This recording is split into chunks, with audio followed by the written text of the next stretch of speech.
আর মাত্র 3 মিনিট কাটিয়ে দিতে পারলেই হয়ে যেত ড্র। তবে 13 বছর পর সাকিব আল হাসানের প্রত্যাবনের ম্যাচটায় শেষ পর্যন্ত হেরে গেল সারে। সমারসেটের জয়ের দিনে সাকিব আল হাসান বল হাতে ফাইবারের স্বাদ পেলেও ব্যাট হাতে খুলতে পারেননি রানের খাতা। জয়ের জন্য শেষ দিনে সারের লক্ষ্য ছিল 221 রান।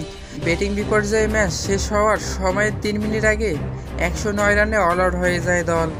সাকিব 5 বল খেলে 16 রানে ফেরেন সাজঘরে আরসি ভনের শিকার হয়ে, যাকে দ্বিতীয় ইনিংসে তিনি আউট করেছিলেন। এছাড়া ডাকের স্বাদ পান Ryan Patel, Jordan Clarke, Cameron Steel ও ড্যানিয়েল ওয়ার্ড।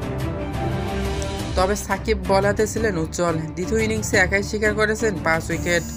সমারসেটের দ্বিতীয় ইনিংসে প্রথম উইকেটে শিকার করেন সাকিব।